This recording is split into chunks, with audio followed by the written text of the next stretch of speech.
Bismillahirrahmanirrahim. Alhamdulillahirabbil alamin. Wassalatu wassalamu ala Muhammadin wa alihi at-tahirin at-tayyibin wa ashabihil muntajibin al-mayamin. Assalamualaikum warahmatullahi wabarakatuh. Auladi rahimakumullah, kaifa halukum jami'an, asakum fi sihhatin wa afiyah fid dini wad dunya wal akhirah. Auladi rahimakumullah, kita sudah mendekati bulan Ramadan, bulan yang penuh rahmat dan barokah, bulan ampunan Allah SWT. Sebelum memasuki bulan Ramadan, marilah kita saling memaafkan, agar ketika kita masuk pada bulan Ramadan, kita memasukinya dengan hati yang bersih, dengan jiwa yang bersih. Auladi rahimakumullah, pembahasan kita pada kali ini adalah pembahasan yang termasuk bisa dikatakan ada kaitannya dengan bulan Ramadan juga, yaitu bagaimana kita menjaga lisan kita, menjaga lidah kita. Bagaimana kita bertutur kata yang baik. Karena dalam sebuah wasiatnya, Imam Ali alaihi salam menjelaskan tentang dahsyatnya lisan. Ini wasiat Imam Ali kepada putranya Muhammad al-Hanafiyah. Beliau berpesan, wa'lam annal kalama fi wathaqika ma lam tatakallam bih, fa idza takallamta bihi sirta min wathaqih, fahzun lisanaka kama tahzunu dhahabaka wa warakaka. Wa'lam annal kalama fi wathaqika ma lam tatakallam bih. Kata Imam Ali, ketahuilah bahwa perkataan itu berada dalam genggamanmu selama engkau tidak mengucapkannya, selama engkau belum mengucapkannya. Fa idza takallamta bih, dan jika engkau mengucapkannya, sirta fi wathaqih, maka engkau berada dalam genggamannya. Fahzun lisanaka kama tahzun dhahabaka wa waraqak, maka jagalah lisanmu sebagaimana kamu menjaga emas dan lembaran-lembaranmu, surat-surat pentingmu. Imam Ali ingin menjelaskan, ucapan yang belum kita ucapkan, belum kita keluarkan dari mulut kita, maka ucapan itu di bawah kendali kita. Tetapi ketika kita sudah mengucapkannya, maka kita di bawah kendali daripada ucapan tersebut. Jika itu ucapan yang baik, maka itu adalah merupakan kebaikan. Tetapi jika ucapan itu adalah ucapan yang buruk, salah, fitnah, dan lain sebagainya, maka kita di bawah kendali daripada ucapan tersebut. Ucapan itu bisa menjerumuskan kita kepada keburukan. Ucapan itu bisa membawa kita ke dalam penjara. Dalam wasiat yang lain, Imam Ali mengatakan, orang yang berakal adalah orang yang menjaga lisannya dari bergunjing. Orang yang berakal, orang yang mana dia punya lidah, dia punya lisan, dia tidak gunakan untuk menggunjing. Kenapa dikatakan orang yang tidak menggunjing termasuk orang yang berakal? Karena menggunjing adalah merupakan salah satu daripada perbuatan dosa, yang mana Allah tidak akan memaafkannya sampai orang yang dia gunjing memaafkan dirinya. Sehingga orang yang berakal, dia akan mencegah dirinya terjerumus dalam perbuatan tersebut. Al-lisan qimatuhu wa khataruhu. Lidah, lisan yang tidak bertulang ini, dia memiliki keutamaan, dia memiliki bahaya juga. Lidah ini minan ni'am allati an'amallahu biha alal insan. Lidah ini merupakan kenikmatan yang Allah berikan di antara sekian kenikmatan-kenikmatan yang ada yang Allah berikan kepada manusia. Manusia bisa menggunakan pertolongan lidah itu untuk urusan dunia dan agamanya. Tetapi lidah ini juga memiliki bahaya. Berapa banyak keburukan yang paling besar, keburukan dunia ataupun akhirat yang dinisbatkan kepada lidah. Keburukan dunia akhirat disebabkan oleh lidah manusia. Apa saja sekarang? Kita bisa melihat dalam beberapa hadis yang menjelaskan tentang keburukan yang diakibatkan oleh lidah seseorang. Dan ini akibatnya bukan akibat yang remeh, akibatnya adalah akibat yang besar. Akibatnya adalah akibat yang dahsyat. Apa itu? Yang pertama, semuanya ini tiga-tiganya hadis dari Imam Ali alaihi salam. Yang pertama, Imam Ali bersabda, "Al-lisanu sabu'un in khulliya aqor." Lisan ini seperti binatang buas. Jika dilepas, maka dia akan melukai. Binatang buas yang belum dijinakkan, ketika dilepas di tengah masyarakat umum, dia akan melukai orang-orang yang ada. Lidah juga. Kalau lidah ini tidak kita kontrol, kalau lidah ini tidak kita atau tidak ada sesuatu yang keluar dari lidah ini kecuali kebaikan, kata-kata yang baik, maka dia seperti binatang buas. Dia ingin mengucapkan apa yang dia ucapkan, maka dia bisa melukai orang lain. Begitu juga binatang buas. Ini perumpamaan yang diberikan oleh Imam Ali. Ini dalam Nahjul Balaghah juz 4 halaman 15 bab Al-Mukhtar, yaitu pilihan daripada hikam Imam Amirul Mukminin. Hikmah yang ke-60. Imam Ali juga mengatakan, kam min damin safakahufam, berapa banyak darah yang tertumpahkan itu disebabkan oleh lisan seseorang. Orang mengucapkan kata-kata kotor, mengata-ngatai orang lain, maka orang itu kemudian marah dan membunuh orang tersebut. Pembunuhan ini terjadi karena apa? Karena lidah. Fam, mulut artinya adalah lidah, ucapan yang keluar dari fam tersebut. Imam Ali juga mengatakan, inna aksara khotoya bni Adam fi lisanih, kebanyakan kesalahan putra Adam ini disebabkan oleh lisannya. Fi di sini fi as-sababiyah, fi lisani, disebabkan oleh lidahnya, lisannya, ucapannya.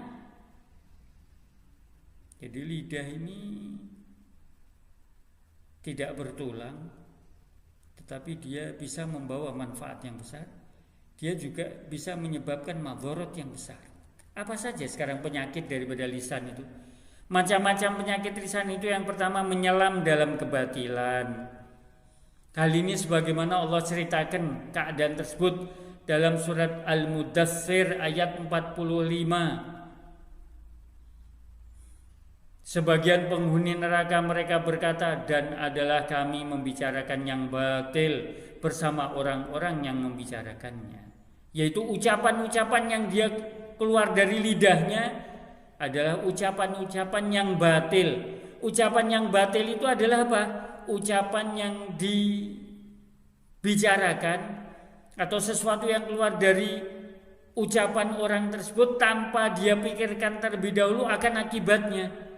Dia menfitnah, dia mengucapkan kata-kata yang kotor, dia berdebat dan lain sebagainya. Itu kebatilan semua. Kata-kata yang tidak benar. Sehingga Rasul bersabda, a'dhamun nas khotoya yaumal qiyamah, orang yang paling besar kesalahannya pada hari kiamat, mereka adalah orang yang paling banyak menyelam di dalam satu kebatilan. Nah, yang kedua, berdebat. Diskusi dengan debat itu beda. Debat itu ingin mendapatkan kemenangan, bukan mencari kebenaran, mencari kemenangan. Kesempurnaan iman seseorang ketika dia meninggalkan perdebatan. Orang kalau bisa meninggalkan perdebatan, dia sempurna imannya.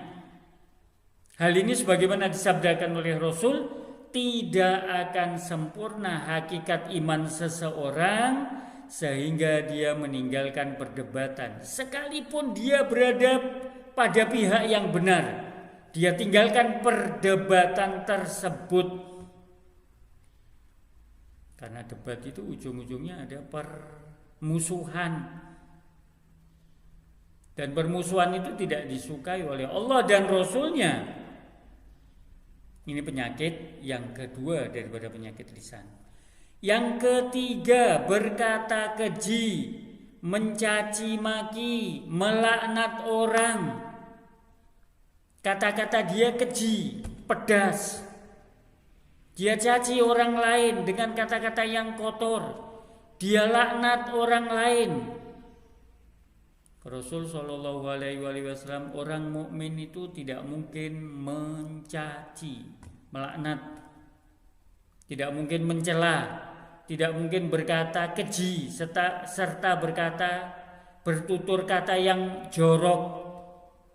Jadi orang mukmin tidak mungkin dia mencela, tidak mungkin dia melaknat, tidak mungkin dia berkata keji, tidak mungkin dia bertutur kata yang jorok. Qad aflahal mu'minun. Dalam ayat disebutkan, ada ayat yang menjelaskan kriteria sifat-sifat orang mukmin. Antum bisa buka dalam surat Al-Mu'minun. Allah jelaskan itu sifat-sifat orang mukmin. Yang keempat, menghina dan mengejek orang lain atau temannya. Ini penyakit lidah. Membuli temannya dengan kata-kata yang buruk, mengejek temannya itu termasuk pembulian. Allah berfirman, A'udzubillahi samil alim minasyaitonir rajim. Bismillahirrahmanirrahim. Ya ayyuhalladzina amanu la yaskhar qaumun min qaumin asa yakunu khairan minhum wala nisaa'un min nisa'in asa yakunna khairan minhunna. Surat Al-Hujurat ayat 11. Wahai orang-orang yang beriman, la yaskhar qaumun min qaumin, janganlah suatu kaum mengolok-olok kaum yang lain. Asa an yakunu khairan minhum, boleh jadi mereka yang diolok-olok lebih baik dari mereka yang mengolok-olok. Wala nisaa'un min nisa'in, dan jangan pula wanita-wanita mengolok-olok wanita yang lain. Asa ayakunna khairan minhunna, boleh jadi wanita yang diperolok-olokkan lebih baik dari wanita yang mengolok-olok. Ini sudah jelas Allah melarang mengejek, mengolok-olok, menghina temannya dengan kata-kata yang buruk. Memanggil nama ayahnya, Fulan bin Abdullah, hei Abdullah, dia panggil nama Abdullah, ayahnya. Dalam hadis dikatakan ketika kita mengejek ayah, orang tua daripada teman kita, kita sebenarnya sedang mengejek dan mengolok-olok ayah dan orang tua kita sendiri. Yang kelima, menyebarkan rahasia orang lain. Ini penyakit daripada lisan. Rahasia itu amanat, tidak boleh disebarkan. Menyebarkannya merupakan khianat. Allah tidak menyukai orang-orang yang berkhianat. Rasul bersabda kepada Abu Dzar, wahai Abu Dzar, tempat duduk yang dibicarakan di dalam tempat itu sesuatu, maka pembicaraan itu adalah amanat. Dan menyebarkan isi pembicaraan itu, isi rahasia tersebut adalah khianat terhadap temanmu. Menyebarkan rahasia temanmu adalah khianat. pembicaraan dalam satu majelis itu adalah amanat. Kalau sampai isi pembicaraan antara kita dengan teman kita sebarkan kepada orang lain tanpa meminta persetujuan dari teman bicara kita, maka kita telah mengkhianati teman kita, dan itu termasuk daripada penyakit lidah, menyebarkan rahasia orang lain. Yang keenam, berbohong. Ucapannya adalah kebohongan. Kebohongan adalah termasuk kesalahan manusia yang paling besar. Dan kebohongan Allah sebutkan, atau orang-orang yang bohong Allah laknat. Di dalam Al-Quran Allah menyebutkan, laknatullah alal kadzibin. Allah melaknat orang-orang yang berbohong. Karena kebohongan itu bisa menyeret orang ini ke dalam neraka. Kebohongan ini akan membawa dia kepada satu kesengsaraan. Kebohongan akan menyebabkan orang bertengkar. Dan yang terakhir, ketujuh, menggunjing, atau kita kenal dengan ghibah. Ini bahaya ghibah. Allah berfirman, A'udzubillahi samil alim minasyaitonir rajim, wala yaghtab ba'dzukum ba'dzan ayuhibbu ahadukum an ya'kula lahma akhihi maitan fakarihtumu. Janganlah di antara kalian saling menggunjing. Apakah ada di antara kalian yang ingin memakan daging saudaranya, bangkai daging saudaranya? Fakarihtumu, kalian pasti tidak menginginkannya. Allah memberikan misal, orang yang menggunjing saudaranya itu seperti memakan bangkai saudaranya. Ghibah. Dalam hadis disebutkan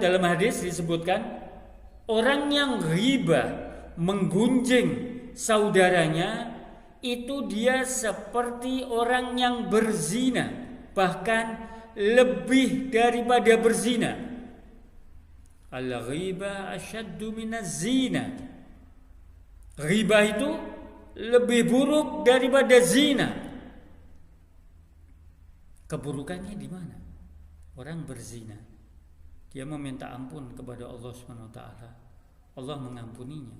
Orang yang menggunjing saudaranya, dia meminta ampun kepada Allah, Allah tidak akan mengampuni orang tersebut sampai orang ini meminta maaf, memohon maaf kepada orang yang dia gunjing. Sehingga asyaddu minaz zina, dia lebih daripada perbuatan zina. Ini merupakan penyakit-penyakit yang harus dibasmi. Dan ini termasuk penyakit daripada lidah. Maaf, biasanya yang suka menggunjing ini adalah wanita. Kalau sudah duduk kumpul dalam satu majelis, mereka biasanya ada saja yang dibicarakan. Menggunjing fulan, menggunjing fulan. Hampir tidak ada yang luput dari pembicaraan para wanita. Walaupun orang laki juga banyak yang menggunjing. Nah, yang jelas ini merupakan penyakit lidah yang harus dijauhi. Nah,